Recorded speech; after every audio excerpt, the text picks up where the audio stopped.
Hello and welcome to a very unusual video for my channel, as you've probably already guessed from the title. Let's cut to the chase. Did I find a meteorite?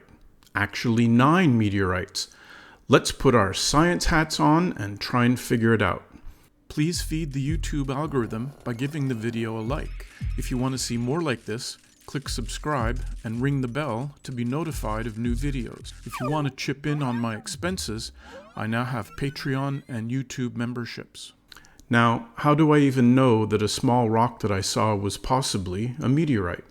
Well, being a space nerd, I watched every episode of Meteorite Men, which aired 23 episodes from 2010 to 2012 on the Science Channel.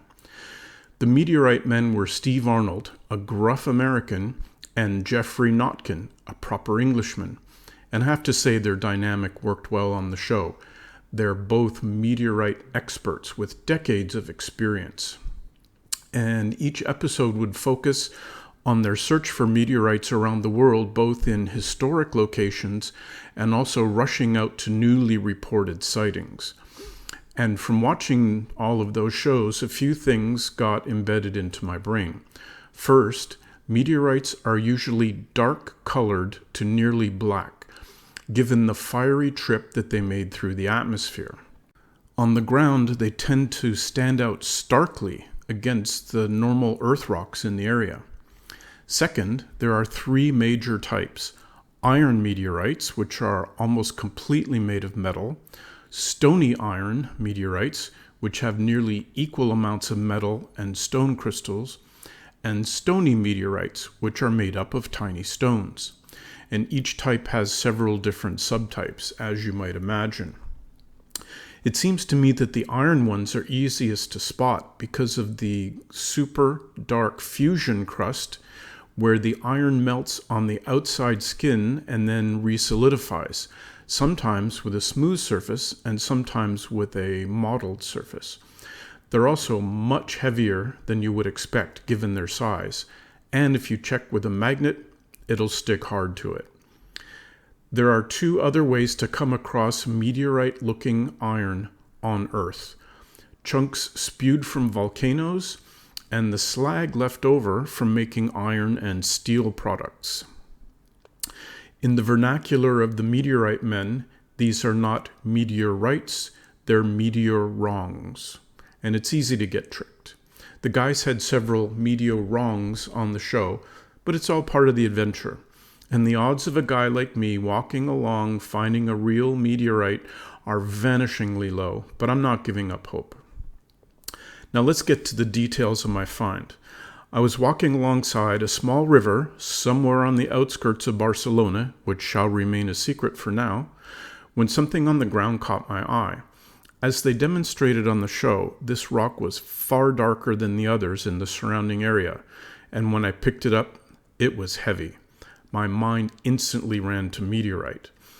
I started looking carefully in the immediate area and found these 9 pieces, 6 large ones and 3 small ones, within about a 5 by 5 meter area. I expanded the search area and couldn't find any more obvious ones. This gave me more evidence that they were from a larger meteor that broke up as it came through the atmosphere, and the pieces landed quite close to each other. And they were embedded in the ground a significant amount, probably half their thickness, as you can see from the dirt marks coming up in the video. I would expect similar pieces scattered all over the area if it had been iron slag just dumped on the side of the river. So I took pictures and confirmed that the GPS coordinates were recorded in the metadata for each image. I also took a picture showing a line from the find to a nearby landmark, ensuring I'll be able to find it again. Then I put them in my pocket and made my way home. 742 grams, or just over 1.5 pounds of iron in my pocket, giving me a slightly awkward-looking walk. When I got home, I did some research and found 2 known meteorite falls in the Barcelona area, one from 1704 and one from 1861, but they were both chondrites, the most common form of the stony type, and mine isn't anywhere near those. So let's take a look and see what we can identify on each piece. Just before we go to the video, I've got two bonus facts for you. The first one is this. This tiny slice of metal actually comes from a real iron meteorite. And the interesting thing about these is the crystalline pattern called I have to look at the name again, a Widmanstatten pattern. The pattern occurs due to the slow cooling of the iron in the meteor as it flies through space over hundreds of millions of years, which actually forms iron crystals. Now, it's hard to see in this piece because it's tarnished and not looking its best, but if you slice an iron meteorite and then you polish it and wash it in nitric acid, you can really see the crystalline pattern come up, as is in the picture I'm showing right now. So I bought this piece from a gem and mineral dealer in Nashville, and it's sitting on my shelf. So the second one is trinitite. Now, there's a story behind this. You can see it's got a date and a timestamp.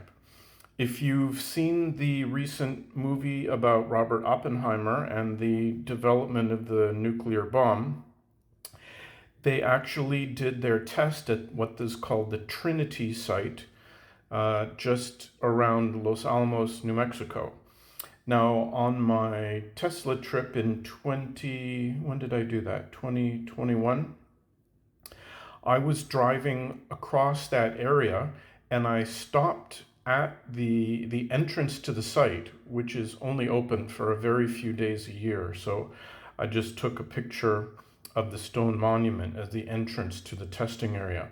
Then I went a little bit further down the road and there was a rock and mineral cellar on the side of the road, and there was a sign that said, "We have trinitite." So I did a U-turn in the middle of the road, stopped in and bought this piece.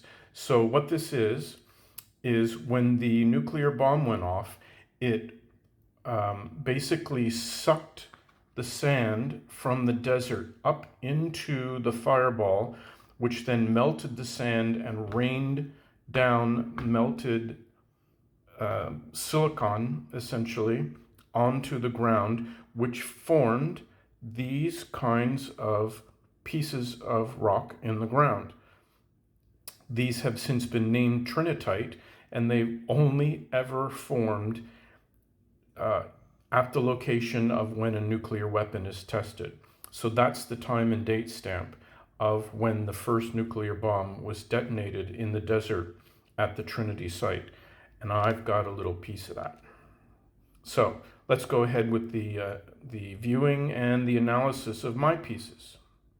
Okay, after that introduction, let's start having a look. Now, the first thing, according to the guys, to know if it's an iron meteorite, it has to be strongly magnetic. So I've got two magnets here. One is a conventional magnet and one is a little neodymium. And if we look at the smallest piece I got, which is,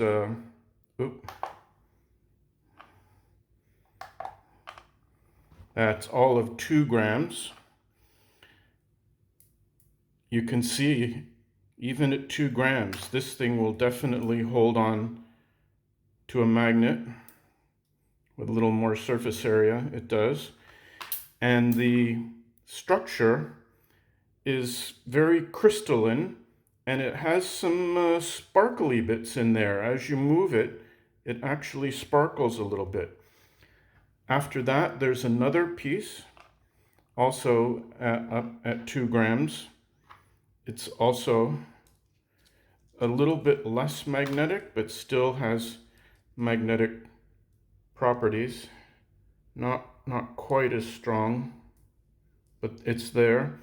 And this one has an interesting polished outside to it. And if this is a meteorite, this is the part that would have been exposed to the atmosphere on re-entry, causing that fusion crust that I talked about before. And then it either, most of the time, they break up as they're coming through the atmosphere. As they heat up, they explode into small fragments.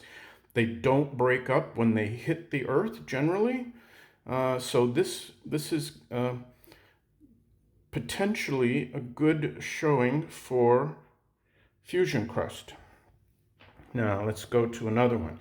This is a very interesting piece, coming in at 143 grams. I mean, this thing is heavy. This is a piece of iron, strongly magnetic.